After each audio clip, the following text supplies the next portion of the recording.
안녕하세요. 저는 곧 태어날 둘째 손주를 손꼽아 기다리고 있는 60대 여성입니다. 제가 지금부터 들려드릴 이야기는 현 시대와 맞지 않은 이야기일 수도 있고 아직도 뿌리 뽑혀지지 않은 남아선호 사상에 대한 이야기가 될 수도 있겠는데요. 불과 몇 년 되지 않은 이야기라 더욱 생생하게 이야기를 전해드릴 수 있을 것 같습니다. 어찌 보면 제가 겪었던 일들과 별반 다르지 않은 일들을 하나뿐인 딸이 겪게 되어 더욱 감정이 북받쳐 올랐을 수도 있어요.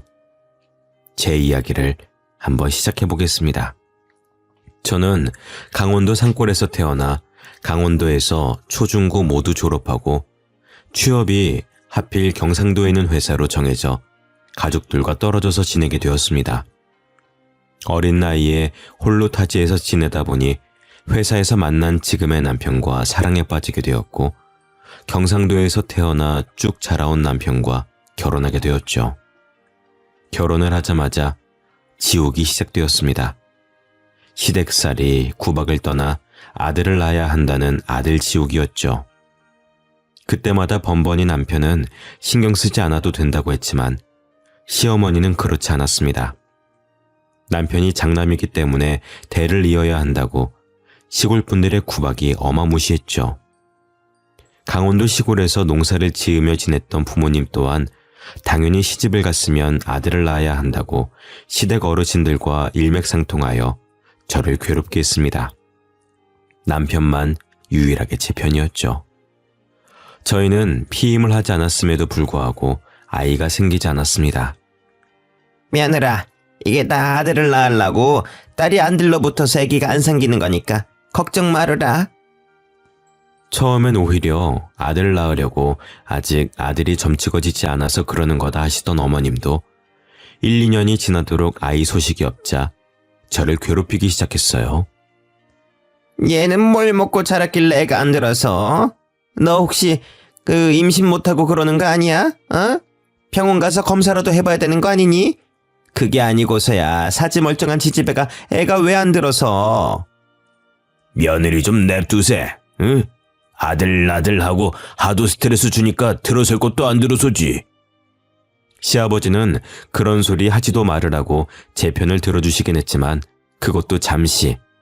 5년이나 아이가 들어서지 않자 시아버지도 제게 병원은 잘 다녀보고 있느냐고 넌지시 아이에 대한 압박감을 주셨죠. 아이를 가지기 위해서 안 해본 일이 없습니다.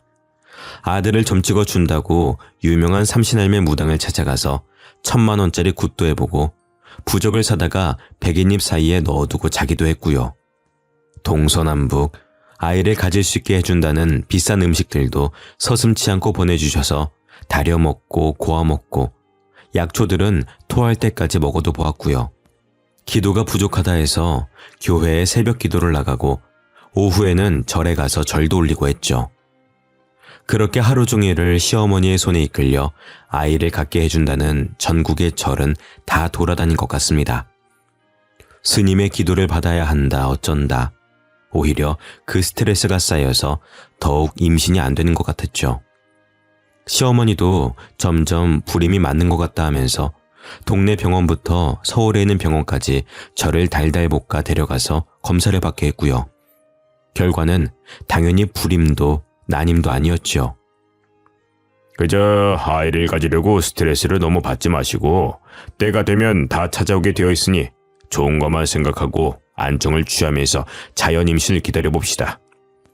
보다 못한 남편이 자꾸 이런 식으로 하시면 아이고 나발이고 둘이서만 살겠다고 엄포를 놓는 바람에 놀란 시어머니께서 한동안 저에게 관심을 뚝 끊고 살았습니다. 관심을 끊은 지 3개월도 안 되어서 아이가 들어섰고요. 정말 꼬박 5년 만에 가진 아이였지요. 집안은 당연히 경사가 일어났습니다. 아들이 틀림없다, 아가야. 우리 아들이 나한테도 며느라한테 연락하지 말라고 신신당부를 했지만서도 어찌 심의가 돼서 그럴 수 있겠니? 응? 내가 좋은 거, 귀한 거 다 준비해둘 테니까 아가는 아들 낳는 생각만 하고 있어. 알지?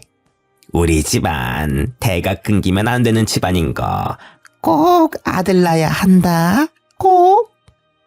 남편은 시댁에서 부르면 가지 말라고 했지만 시어머니가 부르는데 어떻게 안 가나요? 이게 아들 낳는 약이라더라. 딸도 아들로 바꿔준다더라. 정말 임신해서 좋다는 거는 다 먹어봤던 것 같습니다. 배가 점차 불러오고 아이 성별이 딸이라는 걸 알았을 때 저는 뒤통수를 세게 맞은 것 같은 기분이었죠. 딸이라서 너무 좋고 행복했는데 시어머니의 아들 타령에 죄스러운 느낌까지 들었거든요. 남편은 딸이라서 너무 좋다고 공주 옷도 사고 방은 핑크색으로 화사하게 꾸미자면서 제 손을 잡고 신나서 이야기를 하는데 제 표정만 점점 굳어갔습니다. 그걸 본 남편이 걱정하지 말아라. 만약 우리 엄마가 딸이라고 구박하고 등 돌리면 앞으로 시댁에서 찾아도 가지 말라고 아쉬운 게 누구겠냐면서 연락도 다 막아주고 감쌀 테니 아이 낳는 준비만 열심히 하자고 하더군요. 든든한 남편 덕에 오히려 기운이 났습니다. 당연히 시댁에서는 난리가 났고요. 딸을 가지다니 불경하다는 소리까지 들었습니다. 아들을 낳는 기도를 얼마나 열심히 드렸는데 그 마음에 진심이 없었으니까 딸을 가진 거라고 하면서 임신해 있는 내내 저게 아들이었어야 했는데 하면서 가슴을 치는 시어머니를 봐야 했죠. 남편은 자꾸 그런 식으로 나오면은 딸이고 아들이고 손주들 구경도 못하게 될 것이라 엄포를 놓았지만 시어머니는 계속 둘째는 아들을 낳아야 한다고 네가 우리 집 대를 끊을 생각이냐면서 저에게 구박을 엄청 주었습니다. 그러다 예상치 못하게 예정일보다 빠르게 진통이 왔고 아이를 낳으러 병원에 갔습니다. 하지만 엄청난 난산이었어요. 아이의 목에 탯줄이 감겨 있었고 아이는 이미 머리통이 빼꼼 나온 상태여서 급하게 응급수술을 했고 태반에 문제가 있어 피를 너무 많이 흘렸거든요. 수술 과정에서도 출혈이 잡히지 않았고 결국에 저는 자궁을 드러낼 수밖에 없었습니다. 생명이 위험했고 상황을 들은 남편은 어떻게든 살리기만 해달라고 자궁 적출에 동의했거든요. 저는 그렇게 꼬박 이틀 만에 정신을 차렸고 이틀 동안 아이에게 제대로 젖을 물리지 못해 우울했습니다.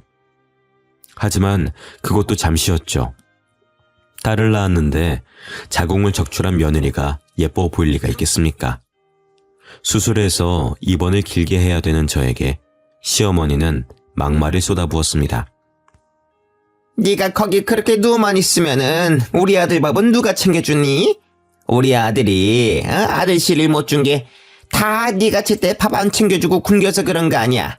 지한테 좋은 거 귀한 거 다 사다 먹였더니 홀라당 딸을 낳는 게 뭔 동네 자랑이라고 누워서 가만히 있어. 정말 비참하게도 시어머니는 여전히 아들을 못 낳은 저를 가만두질 않았습니다.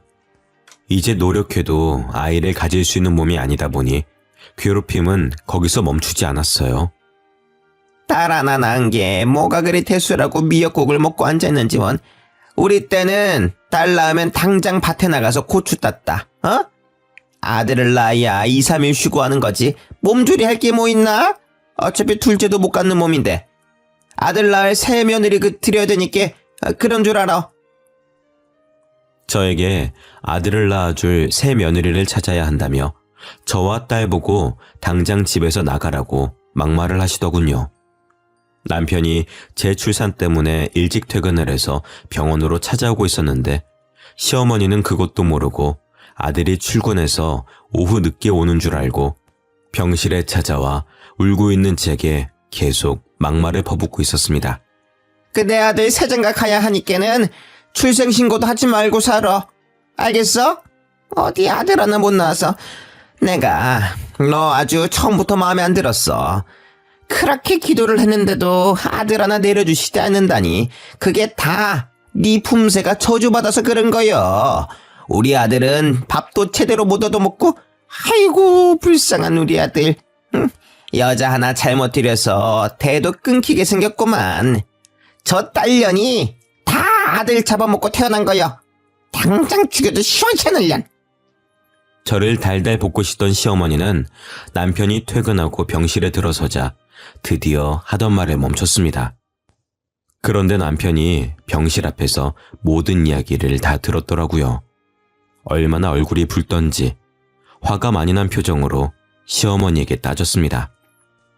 어머니는 2번 다시 찾아오지 마세요. 예?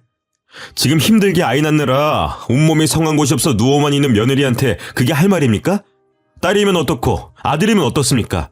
둘 다 내 자식인데 성별이 뭐가 그렇게 중요해요? 앞으로 우리 눈앞에 띄지 마세요. 다시는 저 찾아오지 마시라고요. 저는 남편이 그렇게 화난 얼굴을 한 모습을 처음 봐서 너무 깜짝 놀랐어요. 이혼은 죽어도 없다고 하면서 저에게도 2번 다신 자기 부모님 연락받지 말고 번호도 차단하고 이사도 가자고 하더라고요. 정말 뱉은 말은 지키는 남편이기에 저에게 친정에서 몸조리를 하고 있으라고 강원도에 제가 가 있는 동안 집도 이사를 했더라고요. 혼자서요. 저에게 연락이 안 되고 남편도 딱 선 그어버리니 시어머니가 혼자 뭘 할 수 있겠어요. 2분 다 교통사고로 돌아가셨을 때 저는 장례식에도 가지 않을 만큼 그 뒤로 연이 완전히 끊어졌었죠. 하나밖에 없는 딸 얼마나 애지중지 이뻐하면서 키웠는지 집안 살림이 넉넉해서 아이에게 최고급으로만 해줄 수 있는 형편은 아니었지만 우리 아이가 하고 싶다는 건 다 시켜줄 수 있을 정도로는 평범하게 살았습니다. 어렵게 낳은 딸인지라 얼마나 물고 빨고 남편이 예뻐하는 수준도 과했죠. 그렇게 아이가 커갈수록 남편은 딸에게 시집가지 말고 아빠랑 평생 살자 했는데 정말 애가 30이 다 되어가는데도 남자친구 하나 사귀지도 않고 혼자 묵묵히 공부만 일만 하더라고요. 저는 솔직히 우리 애가 시집을 못 가려나 싶어 겁이 나기도 했죠. 특출나게 이쁜 외모도 아니고 몸매가 콜라병도 아니긴 했지만 그래도 평범하고 무난하고 자기 일 잘하는 똑똑한 아이였어요. 남편은 요즘 시대에 비혼이다 뭐다 많기도 한데 굳이 꼭 시집을 보내야 할 이유가 있겠냐면서 평생 같이 사는 것도 좋다고 했지만 딸 가진 엄마로서 또 그게 마음 편히 먹고 냅둘 일도 아니다 싶었죠. 대학원까지 졸업해서 자기 연구 열심히 하며 똑똑 박사로 살고 있는데 결혼을 못하면 그것도 사회에서 약간 흠이라고 생각됐기 때문이었어요. 저는 딸 나이가 30이 넘자 부랴부랴 중매쟁이들을 알아보고 다녔어요. 그 중에서도 나름 동네에서 유명한 중매쟁이에게 신신당부를 하며 부탁을 했죠. 그러자 중매쟁이가 살짝 귀뜸을 해준 선자리가 있었어요. 집이 중소기업을 운영하는 건물도 여러 채 보유한 부잣집 둘째 아들이 있는데 남자 성심도 괜찮긴 한데 시어머니가 아들을 좀 싸고 들긴 하더라고요. 어차피 딸이 똑똑이도 해서 괜찮을 것 같긴 한데 한번 만나보겠냐고요. 시어머니가 아들을 싸고 돈다는 게 영 마음이 찝찝해서 됐다고 했어요. 제가 당한 게 한두 개도 아니고. 고부간의 갈등은 없어야 결혼 생활도 순탄하게 유지가 된다는 걸 일찌감치 깨달았으니까요. 중매쟁이가 며칠 뒤에 딸내미 이야기를 슬쩍 했더니 그 집에서도 관심을 보인다면서 한번 만나보는 게 어떻겠냐고 했어요. 아니, 그 집 어머니가 아들을 너무 순수하게 착하게만 키운 것 같다고 해서 어디서 똑 부러진 아가씨가 집에 들어오면 너무너무 좋을 것 같다고 하잖아. 자기는 일절 시집살이 같은 거 안 시키고 최고로 좋은 것만 해주면서 살 테니까 기회가 되면 꼭 한번 만나게 해달라고 부탁하지 뭐야. 그 집 아들이 글쎄 너무 착해서 바보 같다고 하대. 또 그런 남자 만나야 쥐어잡고 살지. 안 그래? 중매쟁이가 이 집은 놓치면 아까운 집이니까 한번 만나나 보는 게 어떻겠냐고 했고 저는 그날 저녁에 집에 가서 딸이랑 남편에게 이야기했죠. 남편은 아들을 감싸고 도는 게 마마보이 아니냐고 했지만 저도 남편에게 당신도 어머니가 엄청 싸고 돌았지만 당신은 마마보이는커녕 연 끊고 살지 않았느냐고 반문했죠. 그랬더니 또 그건 그렇다면서 딸에게도 한번 만나보라고 하더라고요. 딸도 약간 숫기가 없어서 걱정이 되긴 했지만 그래도 연애 한번 못 해보는 건 좀 그렇다며 만나보겠다고 했어요. 중매쟁이를 통해서 만날 날짜를 잡고 딸에게 이야기를 해주었죠. 첫 선짜리라 그런지 분홍색 원피스에 머리까지 착착 예쁘게 준비하고 나가는 딸이 귀엽더라고요. 그렇게 나간 지 몇 시간이 지나서 집으로 돌아온 딸의 표정이 약간 애매했습니다. 무슨 일이 있었느냐고 물으니 웃으면서 저에게 묻대요. 엄마, 보통 선짜리에 상대방 어머님이 같이 나오나? 얼굴 보러? 아니? 뭐 금방 얼굴 보고 인사하고 가시긴 했는데 영 찝찝해서 말이야. 그래도 대화도 잘 통하고 엄마랑 같이 나온 거 말고는 정말 괜찮긴 했는데 마마보이도 아니고 어머니가 극성인가? 와서 찬찬히 얼굴 살피고 인사하더니 가더라고. 아유, 너무 마마보이 아니야? 너 조심해야 된다. 세상에는 말이야, 아직도 엄마 치마폭에 휘둘려서 엄마가 하라는 대로만 하는 성인 남자도 많단 말이다. 그런 남자 만나면 결혼 생활 많이 힘들다더라. 우리 딸은 그런 남자 절대 만나면 안 돼. 남편이랑 저랑은 딸이 연애 한 번 안 하고 일에만 몰두하길래 솔직히 다른 생각도 여러 번 했었거든요. 남자한테 아예 관심이 없는 건 아닐까 하면서요. 다행히 이번 선자리에서 본 남자가 마음에 든 것 같더라고요.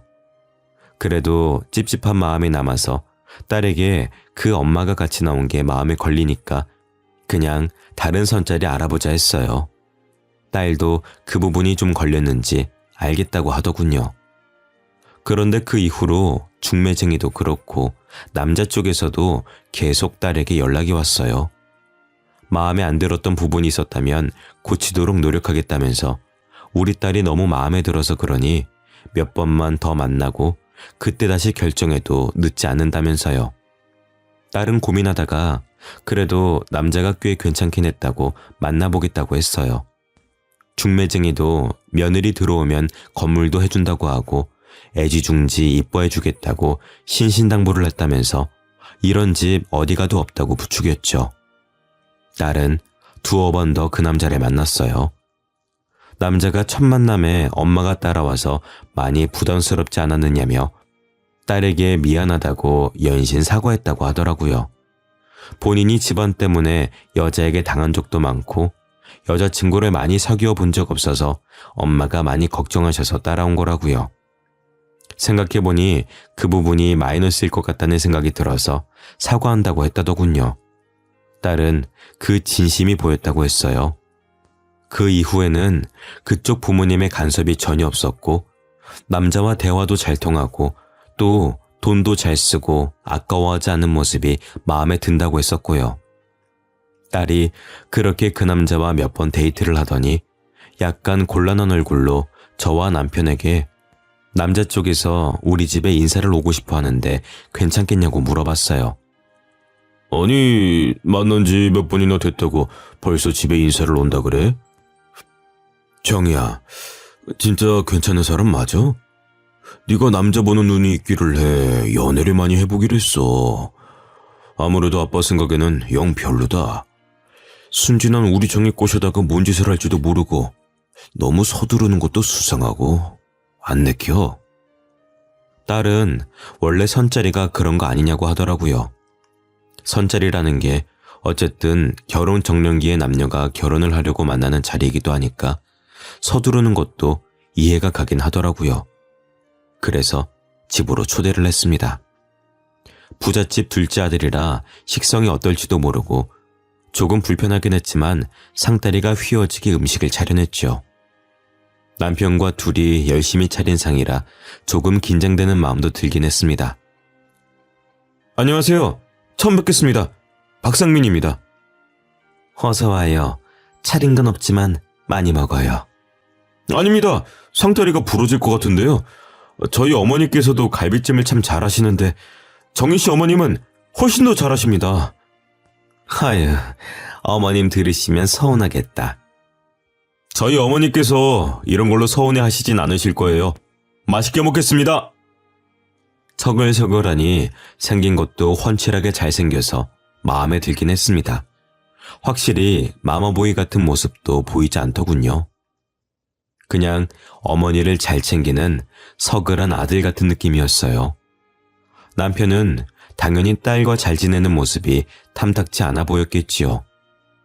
그 어릴 때부터 품에 안고 한 번도 남에게 넘겨주지 않았던 딸이니까요. 생긴 건 잘생겼는데 말하는 거나 뭐나 행동이 침착해 보이진 않는다면서 저에게 은근슬쩍 반대의 의사를 비치길래 저 정도면 훌륭하지 않느냐고 저도 말했어요. 누구를 데려와도 성에 안 찰 게 분명해서 그냥 정의가 좋다고 하면 놔두자고 했지요. 남자를 보내고 나서 딸에게 물어보았지요. 그래서 정희 너는 어쩌고 싶니? 저는 괜찮은 사람 같아요. 어차피 결혼을 전제로 한 선jal이었고 저에게는 공주님 대접을 해줘요.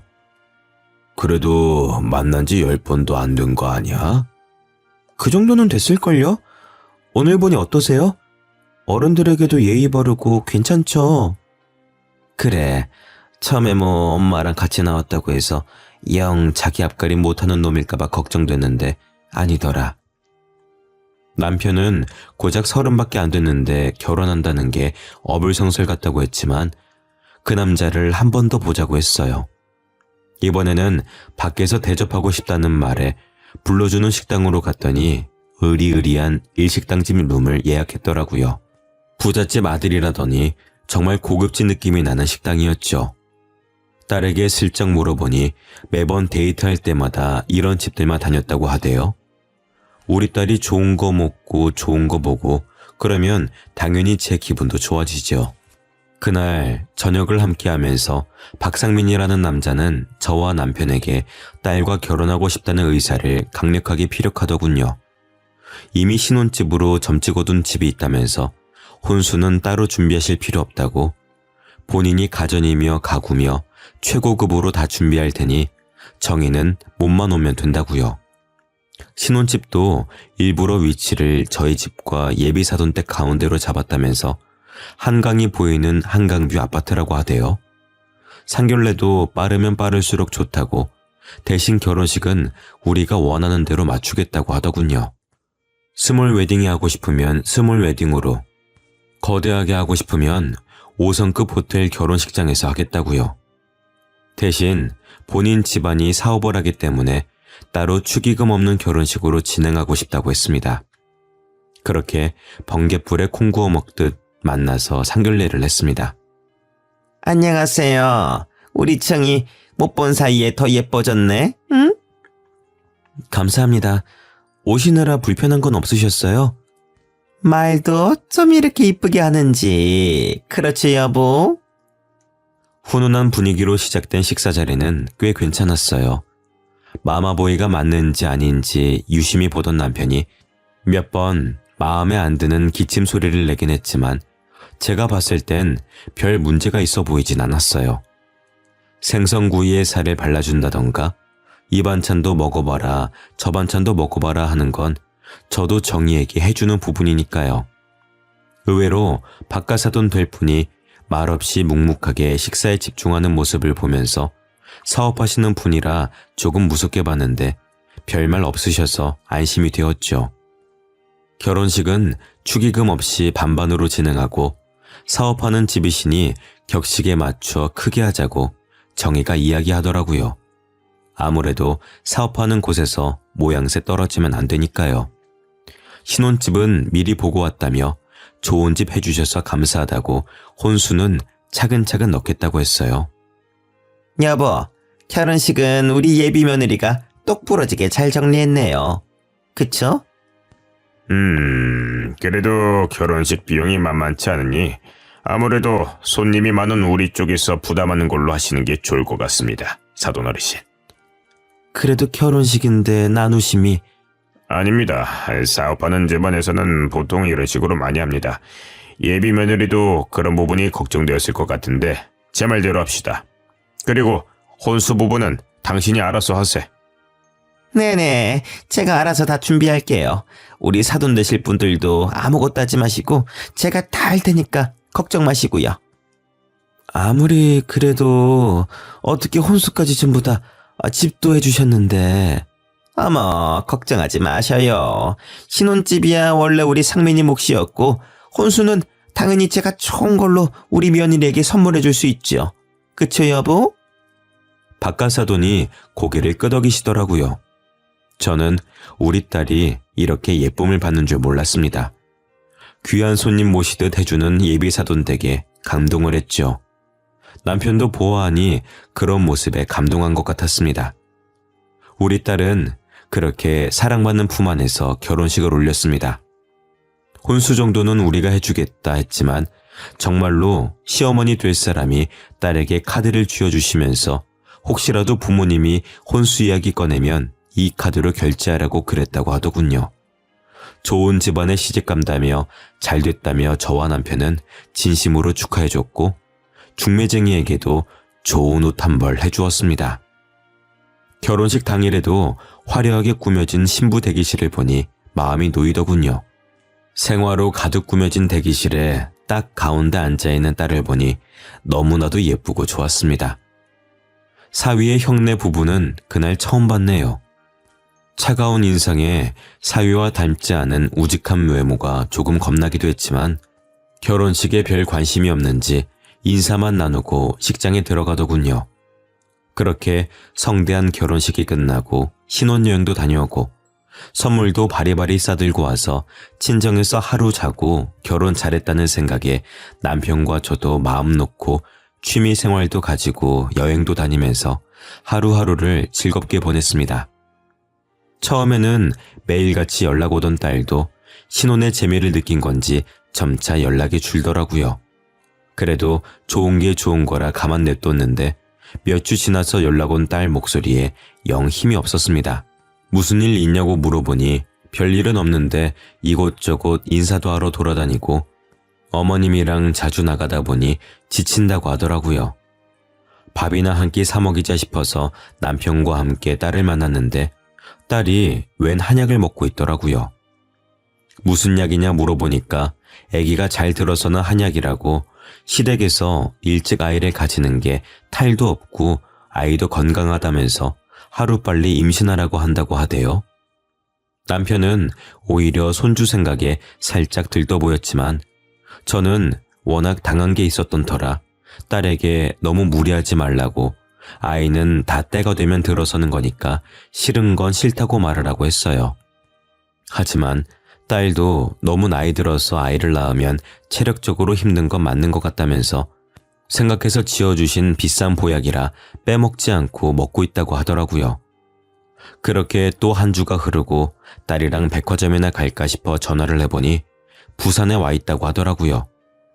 부산? 거기까지는 무슨 일로 갔어? 박서방이랑 여행이라도 간 거야? 신혼 좋으네. 아니야 엄마. 나 지금 시어머니랑 절에 기도하러 왔어. 아이가 들어서는 기도라나 뭐라나. 무릎 아프고 허리도 아프긴 한데 시어머니가 꼭 기도를 드려야 건강하게 아이가 들어선다고 그러셔서. 뭐라고? 아니 아이는 알아서 때 되면 생기는 거지. 당장 안 써돈 바꿔봐. 내가 왜 우리 딸 스트레스 주냐고 한마디라도 해야지. 난 또 사위랑 알콩달콩 여행이라도 간 줄 알았더니. 딸에게 성질을 부리며 안사돈을 바꾸라고 하니 옆에 있던 안사돈이 전화를 받더라고요. 그래서 딸 너무 고생시키지 말라고 한마디 했습니다. 사돈, 아이는 자고로 기다리면 다 들어옵니다. 스트레스 받으면 될 것도 안 되는 거 모르십니까? 다 알죠. 그냥 해볼 수 있는 건 다 해보는 거죠. 1, 2년만 더 지나도 노산에 검사할 게 한두 개가 아닌데 우리 첫째 며느리 보니까 30 훌쩍 넘겨 애 낳으니 보통 힘든 게 아니더이다. 아이도 빨리 낳아야 우리 바깥 양반도 사업체도 물려주고 우리도 노후 즐기면서 살 수 있지 않겠나요, 사돈어른? 통화를 하다 보니 우리 시어머니처럼 아들 타령도 아니고 다 우리 딸 정의를 걱정해서 하는 말 같아 저도 다짜고짜 화를 낸 게 조금 죄송하더군요. 서로 오해를 잘 풀고 통화를 끝냈습니다. 딸이 스트레스 받지 않게만 잘 해달라 하니 전국의 산의 진미는 다 먹으면서 스트레스 받지 않게 노력하고 있으니 좀 더 지켜봐 달라고 하대요. 알겠습니다 하고 끊었어요. 딸이 보고 싶어 간간히 데이트하자고 연락해도 딸이 늘 바빠 직장도 그만뒀으면서 뭐가 그리 바쁘냐 물어보니 시어머니가 운동도 해야 몸이 튼튼해져서 아이가 잘생긴다고 했다며 요가, 필라테스 이런 데를 VIP권으로 끊어줬다고 합디다. 그래서 1:1 개인 레슨도 받고 한다고요. 꼬박꼬박 한약 먹는 것도 체크하신다고 딸이 조금 힘들어하길래 천천히 아이를 낳고 싶으면 시댁에 잘 말해보라 했어요. 그러니 거절하기 어렵게 좋은 것만 해준다고 힘없이 말하더라고요. 제가 결국은 다시 안사돈에게 전화를 걸어 잘 설명했습니다. 그랬더니 또 똑같은 소리를 하더군요. 본인들은 늙어서 후계자가 필요하고 일찌감치 준비를 해야 기업도 줄줄이 일 게 아니냐고요. 저는 결혼식장에서 봤던 첫째 아들이 생각나서 사위에게 형이 있지 않느냐고 형님네가 물려받는 게 아니냐고 물어보니 갑자기 안사돈 목소리가 커지면서 저에게 버럭 화를 내더라고요. 아니 무슨 소리를 하시는 거예요? 우리 상민이가 당연히 물려받을 기업인데 첫째가 뭐가 잘나서 기업을 물려받는다는 그런 소리를 해서 부정타게 해요? 우리 상민이가 물려받을 거예요. 그런 소리 하지도 입에 올리지도 마세요. 아시겠어요? 저는 그 말에 조금 찝찝했어요. 첫째가 있는데 굳이 둘째에게 물려줘야 하는 건 뭐며 내가 첫째 이야기를 했다고 사돈이 부정탄다는 말은 또 뭘까 싶었어요. 결국 그 노력을 한 지 1년 만에 딸에게 새 생명이 찾아왔습니다. 딸이 임신했다는 소리에 한달음 달려가 뭐 먹고 싶은 건 없느냐, 몸이 불편하진 않느냐 했더니 괜찮다고 행복에 젖어 있더군요. 아무래도 몸보신은 제대로 시켜줘야 할 것 같아서 입덧은 없느냐, 뭐 좀 해다가 갖다 줄까 하니 됐다고 하길래 서운했습니다. 임신한 딸이 보고 싶어서 집으로 찾아가겠다고 하니 오지 말라고 하더군요. 알고 보니 시어머니께서 임신 소식을 알린 이후 집에 아예 짐 싸들고 눌러앉았다고 했어요. 저는 덜컥 겁이 났죠. 고부간의 갈등이 아무리 없었더라도 같이 사는 건 말이 다르니까요. 내가 가서 쫓아내줄까 하고 물어보니 스트레스도 안 주고 먹고 싶은 거 사고 싶은 거 다 사주시는데 엄마 오면 괜히 좀 서로 불편한 상황이 될 것 같다고 밖에서 보자고 하더라고요. 너무너무 섭섭했지만 이미 시집간 딸인데 어쩌냐며 남편도 우리끼리 재미나게 지내자고 했어요. 그렇게 10달이 꼬박 지나고 예정일보다 조금 이르게 진통이 왔다는 소식에 병원으로 달려가니 저와 비슷하게 아이가 아무리 힘을 줘도 안 나온다고 하대요. 하루가 지나도 나온다는 소식은 없고 딸아이 얼굴은 점차 지쳐가는 게 보이고 저는 수술이라도 시키자고 했어요. 제가 힘들게 딸을 낳아서 그런지 못 보겠더라고요. 근데 사위가 절대 안 된다고 하더군요. 수술해서 낳는 것보다 자연분만이 훨씬 아이에게 좋다고요. 저는 그거 다 옛날 말이다. 저렇게 아파하는데 당연히 수술해야 된다면서 계속 말했지만 결국 이틀을 꼬박 앓고 딸은 손주를 낳았습니다. 뽀얗고 어여쁜 딸이었어요. 박서방, 어여쁜 딸일세. 아휴, 저 신생아실 안에서 울고 있는 것 봐. 아이고, 우리 정이가 아이를 낳다니. 죄송하지만 저는 출근해야 해서 가보겠습니다. 딸아이가 세상 밖으로 나와 울고 있는데 출근해야 된다고 사라지는 사위를 보면서 얼마나 황당했는지요. 옆에 지키고 있던 안사돈도 어느새 보니까 사라지고 없더군요. 거기서 일찌감치 알아보고 이혼을 시켰어야 했는데 아직도 그게 후회로 남습니다. 세상에 이렇게나 어이가 없을 수 없었지만 일단 딸아이가 오랜 시간 진통을 겪었고 뼈 마디마디가 아프다는 말에 제가 옆에서 몸조리를 3일간 도와주었죠. 병원에서 퇴원하는 날도 바쁘다는 사위의 말에 저와 남편이 직접 예약해두었다는 조리원으로 딸을 데려다 주었습니다. 그래도 사돈 어른이 예약해준 조리원이라 그런지 궁전처럼 으리으리하대요. 앞에 내려주고 들어가는 딸의 뒷모습을 보면서 저희도 집으로 돌아왔죠. 아무리 조리원 음식이 잘 나온다 해도 엄마 손맛만큼 좋으려나 싶어서 가서 미역국만 전해주고 올 생각에 바리바리 한솥을 끓여 조리원 앞으로 갔죠. 앞에 안내해 주시는 분께 이정희 산모라는 분께 좀 전해주세요 하고 미역국을 전하는데 갸우뚱하더라고요. 이정이라는 산모님은 안 계시는데 그때 조리원 오신 지 이틀 만에 퇴소하셨어요. 무슨 착오가 있는 거 아니에요? 여기 3주 예약했다고 했는데. 네, 맞아요. 처음에 3주 예약하셨는데 다음날 바로 어머님이 찾아와서 당장 퇴소하겠다고 난리를 치셔서 혹시 관계가 어떻게 되시는지요? 제가 친정어머니예요. 그때 그분이 시어머니신가? 아무튼 직접 예약해 주셨던 분이 와서 이걸 말해도 될지 모르겠는데 아들도 못 낳은 게 무슨 호사를 누리냐면서 당장 환불해달라고 난동 부리셨거든요. 저희 조리원이 환불도 안 되고 그냥 몸조리 편하게 하고 가시라고 했는데 절대 안 된다고, 딸 낳아놓고 쉬는 건 말이 안 된다고. 아무튼 저희 원장님도 저런 사람 처음 본다면서 소동 없이 그냥 환불해주라고 하셔서 보내드렸거든요. 저는 거기서 완전 뒤통수를 맞은 것 마냥 얼얼하게 굳었습니다. 그간 딸에게 좋은 거다 하고 먹인 모든 게 전부 아들 낳는 약재였나 싶었어요. 제가 그렇게 당해본 사람이라 단박에 느낌이 왔을 때 한 소리 크게 했어야 했는데 딸에게 비싸고 좋은 것만 준다고 하니 그 말만 철석같이 믿었던 게 아니겠습니까? 저는 미역국을 들고 딸네 집으로 바로 찾아갔어요. 안 싸더니 짐까지 싸들고 들어왔다고 하는데 얼마나 그동안 우리 딸이 속이 상했을까 싶었죠. 집 앞에 도착해서 딸이 사용하는 비밀번호를 누르고 들어가니 역정내는 소리가 들리더라고요. 나 몰래 너네 엄마 만나고 오고 그런 거 아니야?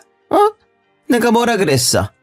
너네 엄마도 딸밖에 못 낳아서 아들 없으니까 부정 탄다고 내가 만나지 말라고 그랬지? 임신해 있는 그동안을 못 참아서 일을 이렇게 그르쳐? 어떻게 아들 낳는 약에 기도에 부적에 안 쓴 게 없는데 딸을 낳아? 이게 다 네 몸이 잘못돼서 그런 거 아니야? 어머님, 성별은 제가 정하는 게 아니라 남편이 정하는 거잖아요. 어머머머머, 이거 말하는 것 좀 봐. 네가 정확하게 아들 정자를 골라서 받았어야 했을 거 아니야. 여자가 돼가지고 그런 정자 하나 제대로 못 골라내고 덜컥 딸을 갖는 게 말이 돼? 저는 더 이상 듣지 못하겠어서 달려가 안싸돈의 팔을 확 잡아챘죠. 지금 우리 귀한 딸한테 무슨 소리를 하시는 겁니까, 사돈? 비밀번호도 알아요? 이거 봐.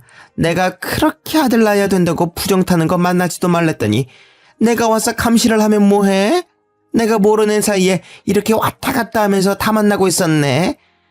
내가 그렇게까지 아들 낳아야 된다고 마음가짐 바로 먹고 노력하라고 했는데도 그 말을 안 들어서? 아니, 지엄이 만나는 게 어떻게 부정타는 일입니까? 사돈댁, 말은 바로 합시다. 아들 낳아봤어요? 우리 집은 아들이 중요하단 말입니다.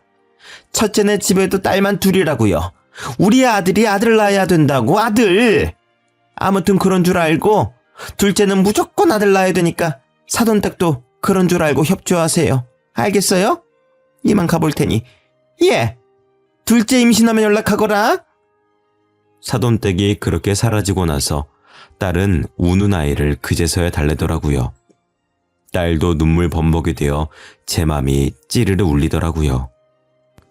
사위가 올 때까지 끓여온 미역국도 먹이고 대신 손녀딸도 안아주고 좀 자두라고 했어요. 사위가 퇴근하고 오자마자 삿대질을 하면서 쏘아대니 사위가 그러더군요. 저도 저희 엄마가 그러는 걸 막을 수가 없어요. 엄마가 시켜서 정희한테 해줄 거 다 해줬는데 정희가 엄마 말을 안 들어서 이사달이 난 걸 어떻게 해요? 무슨 말을 할 때마다 계속 우리 엄마가 하더라고요.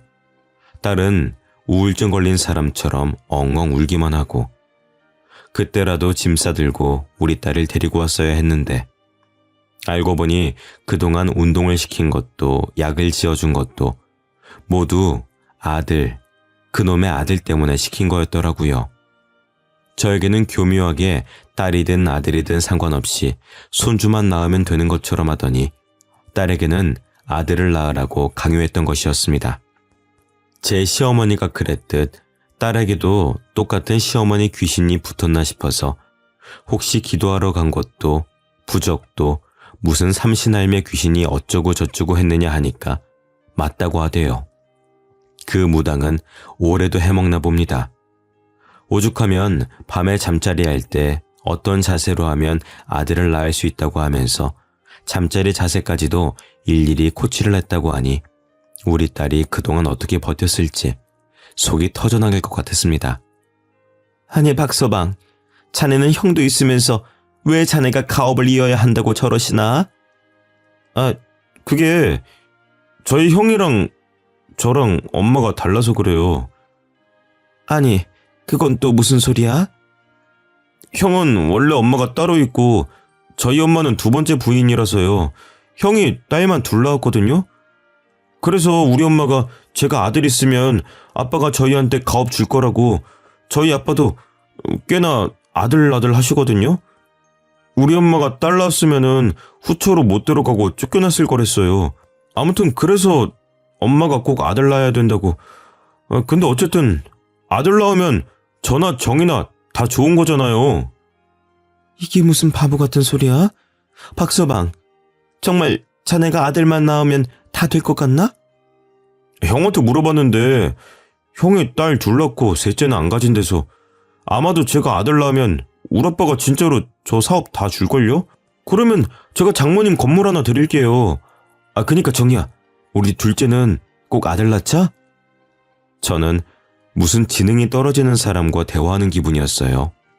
딸에게 짐 싸서 집으로 가자고 했더니 딸이 그래도 지금은 어불성설이라고 하더라고요. 도우미 아주머니도 오시기로 했고 아이를 혼자서 어떻게 키우냐고요. 저렇게 답답한 소리를 계속하면 그때는 정말 짐 싸들고 가겠다고 해서 일단 몸조리도 제대로 못했고 하니 도우미 쓰면서 쉬다가 때 되면 오라고 했어요. 똑똑이인 줄 알았던 딸이 완전 헛똑똑이었어요. 곰곰이 생각해보니 똑똑한 손재가 필요해서 가방끈이 긴 딸을 마음에 들어했던 것 같은 거예요. 그것도 모르고 당한 기분이라 속에서 천불이 났죠.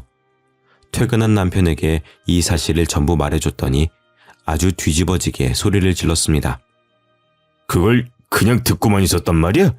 머리채라도 쥐어뜯었어야지. 내가 가서 얼굴이라도 한번 세게 핥혀야 속이 확 풀릴 것 같은데. 응? 어디 귀한 딸한테 그런 막말을 해? 아니, 아들이면 어떻고 딸이면 어때? 요즘 시대에 누가 아들 낳아? 효도 잘하는 딸이 최고지. 우리 정이 보고도 그런 소리가 나온대? 그리고 정이 요놈은 부모가 떡하니 지편 들어주고 있는데 안 오긴 왜 안 와? 응? 아휴, 그것도 스스로 지가 지발로 걸어 나와야 명분이 있지. 헛똑똑이야, 헛똑똑이. 남편은 속이 터지는지 가슴을 연신 턱턱 치더라고요.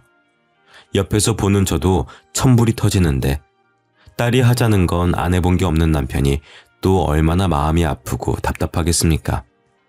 그래도 저희는 딸이 스스로 돌아오길 조용히 기다려줬어요. 그러던 어느 날 모유 수유를 잘하고 있는 줄 알았는데 딸이 덜컥 둘째를 임신했다고 하더라고요. 저는 눈앞이 깜깜해졌어요. 모유 수유를 하는 동안 생리를 안 해서 피임 없이 관계를 가졌는데 덜컥 임신했다고요. 딸도 바보 같았어요. 그래도 뭐 어쩌겠어요. 다행히 둘째를 임신하자 사위가 다시 극진히 딸을 모시고 다니더라고요. 이번에도 딸이면 어떡하지 하고 고민하는 딸에게 딸 낳아서 구박받을 것 같으면 이혼하고 집으로 돌아와라 하고 든든하게 말해주었지요. 시댁에서는 벌써 아들이라면서 잔치가 열렸다고 했어요. 들어보니 아들 낳는 날이라고 오늘 꼭 피임 없이 관계해라 한 날 애가 들어섰다고 했어요. 저는 정말 딸의 머리통을 콱 쥐어받고 싶었지만 참았습니다. 아니나 다를까 안싸돈이 다시 짐 싸들고 신혼집으로 찾아왔다고 했어요. 이번에는 대놓고 저보고 절대로 집에 찾아오지 말고 임신한 며느리도 만나지 말라고 하대요. 아들 낳아야 된다고 부정탄다고요. 저는 딸에게도 혹시 모르니 너네 시엄마가 막말을 하거든 녹음 다 떠두라고 했어요. 저도 안싸돈에게 전화해서 스트레스 주지 말라고 일러두었지요. 그랬더니 글쎄, 제가 이번에 합방하라고 한 날에 애가 떡하니 들어섰으니 무조건 아들일 겁니다. 제가 어제 아들 낳는 약순물도 받아다 줬거든요. 본처의 자식이 아들 복이 없어서 딸만 줄줄이 낳았는데 우리 아들은 나 닮아서 이번에 꼭 아들 낳을 거예요. 그러니까 사돈댁도 이번만큼은 딸 보러 몰래 오지 말고 자중해 주세요. 알았죠? 저는 다 녹음을 해두었습니다. 다음 날 딸이 약순물 먹고 배탈이 났다고 할 때도 속이 끓었지만 꾹 참았어요. 증거를 더 모으고 이혼 소송이라도 해서 갈라서게 하고 싶었거든요. 그러다가 16주가 지나고 성별 확인을 하러 병원에 갔는데 둘째도 딸이라고 하더군요. 저는 덜컥 겁이 났어요. 하루 종일 핸드폰을 쥐고 살았죠. 혹시라도 딸에게 언제 연락이 올지 몰라서요. 그러다가 결국 사달이 났습니다. 응급실이라고 딸의 전화로 연락이 온 거예요. 저와 남편은 한달음에 응급실로 달려갔습니다. 그리고 병실에 누워있는 딸에게 자초지종을 물었지요. 딸이 이야기를 하더군요. 지난주에 확인하고 이번에 또 성별 확인을 했더니 딸이라고 했더군요. 그러자 사위가 딸에게 바로 그랬대요. 우리 엄마가 아들 아니면 지우랬어. 둘째는 지우고 다시 갖자, 아들로. 기다려봐. 엄마한테 물어봐야 돼. 통화해볼게. 아무래도 또 딸인 거 말하면 엄마한테 혼낼 것 같은데. 그러더니 사위가 안싸돈과 통화를 하더랍니다. 스피커폰으로 통화한 덕에 내용이 다 들렸다고 하더군요. 아니 딸인데 애를 못 지우겠다고 한다고? 그것도 참 징한 년이다 징해. 어디 아들 집안에 딸을 들이밀고 있어? 대학원까지 나온 배우네라고 해서 말도 잘 알아듣고 잘 처신할 줄 알았더니 아주 멍청해. 아들, 그럼 계단에서 확 밀어버려. 실수라고 그러면 돼. 그렇게 해서라도 유산시켜야지. 딸만 줄줄이 소세지로 낳을 거야? 저거 꼴을 보아하니 셋째도 딸 같다. 대리 뭐라도 어떤지. 아니 뭐 딴 데서 아들 낳으면 되니까 일단 밀어서 유산이라도 시켜. 알겠어?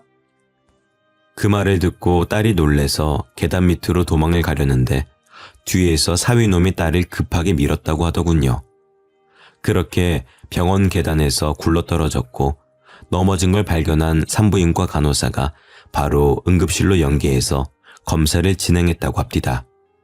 저는 옆에서 딸의 말을 듣고 지 잘못이 뭔지도 모르는 사위의 뺨을 세게 갈겼습니다. 제 뺨을 한 대 맞고 나니 사위놈이 저에게 왜 그러냐고 오히려 화를 내더군요. 그 사이 남편은 발빠르게 병원 CCTV를 확보했고 뒤이어 찾아온 안싸돈에게 애를 계단에서 밀으라 시켰냐면서 당장 이혼시킬 테니 그런 줄 아시라 하고 딸아이를 데리고 집으로 왔습니다. CCTV와 녹음 파일들 모았던 걸 정리해서 이혼 변호사를 찾아가서 상담을 받고 나오는데 박가사돈에게 연락이 와 있더군요. 식사를 하자고 갑자기 요청하길래 일단 남편과 둘이 나가보니 박가사돈과 큰형이 와 있더라고요. 박가사돈에게 그간 있었던 일을 다 아시냐고 따지며 당장 둘을 이혼을 시키겠다고 말했습니다. 그랬더니 갑자기 고개를 숙이고 진심으로 사죄를 하더군요. 일단 사돈댁이 원하는 대로 다 들어드리겠습니다. 언론에만 뿌리지 않겠다고 서류에 사인을 해주시면은 이혼도 당연히 원하시는 대로 진행해드리고 며느리 명의로 노른자 땅 건물도 하나 해드리죠. 그래도 제 손녀딸들인데 그 정도는 해줘야 피를 나눈 할아버지로서 마음이 편할 것 같습니다. 물론 제 아들이 지은 죄가 있으니 사죄의 의미도 있죠. 생각보다 일이 잘 풀려가는 느낌이라 알겠다고 당장 협의이혼 해달라고 했지요. 양육권과 친권 또한 당연히 딸에게 달라고 했습니다. 뭐든지 원하는 대로 해주겠다고 말하더군요. 그렇게 일사천리로 모든 일이 착착 진행되고 이혼이 마무리되는 날, 그 형이라는 작자가 우리에게 덕분에 일이 잘 풀렸다면서 후처에 자식의 욕심이 컸다고 저희에게 1억을 현금으로 주겠다는 겁니다. 저희는 찝찝하고 싫다고 거절했으나 몸조리도 제대로 시켜주고 조카나 다름없는 선물이라고 생각하고 받아달라고 하더라고요. 안 받으면 동생 놈을 한국으로 부르겠다고 해서 뭔 말인가 했더니 그날 식사 자리 이후 바로 이혼이 시작되자마자 안사돈과 함께 해외로 유배 보냈다고 하더라고요. 그래서 그냥 1억을 받기로 했습니다. 1억을 가지고 지금은 둘째 막달이라 태교 열심히 하면서 아이 낳는 데만 신경 쓸 수 있도록 저와 남편이 극진히 딸아이를 살피고 있고요. 첫째는 좋은 도우미분과 함께 육아하면서 잘 키우고 있습니다. 다행히도 지금 딸은 우울증도 많이 좋아졌고요. 둘째를 기다리며 하루하루를 행복한 생각만 하면서 보내고 있습니다. 지금까지 저의 이야기를 들어주셔서 감사합니다.